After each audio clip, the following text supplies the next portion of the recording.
Čaute, volám sa Miroslav a to, že ma vidíte vo vojenskej uniforme a s koňom, ktorý má vojenské sedlo, nie je úplne náhoda.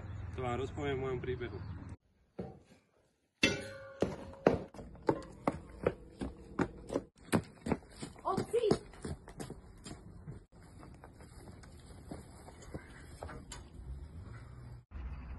Píšu sa 90. roky a takto začína môj príbeh. Takže, začalo to, keď som ako 8-ročný našiel svoju prvú nemeckú prilbu.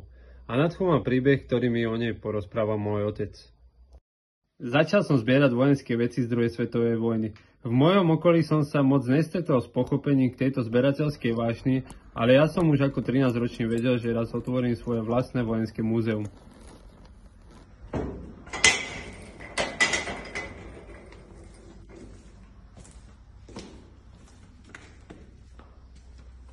Tak toto je moje budúce múzeum.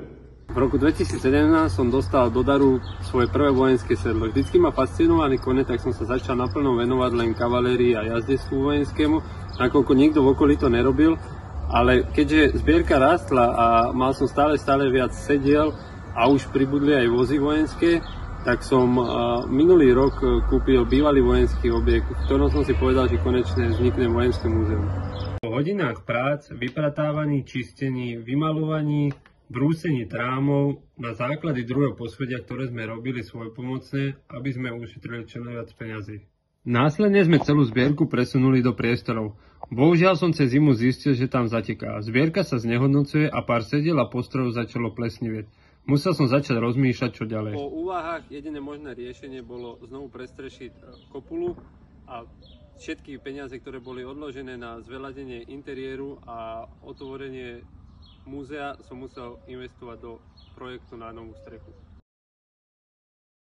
Neviem, či ste počuli niekedy o tom, že cena koňa počas vojny bola vyššia ako ľudský život. Aj napriek tomu počas prvej svetovej vojny zomrelo okolo 8 miliónov koní. No a práve preto vzniká toto video, kde žiadam o finančnú pomoc, aby sme do zimy stihli urobiť strechu a viac sa neznehodnocovala moja zbierka. Keď sa podarí vyzbierať viacej peňazí, tak určite to investujeme do zveľadenia interiéru, postavenia druhého poschodia a snáď budúci rok cez leto na moje 35. narodeniny konečne si splním sen a otvorím múzeum.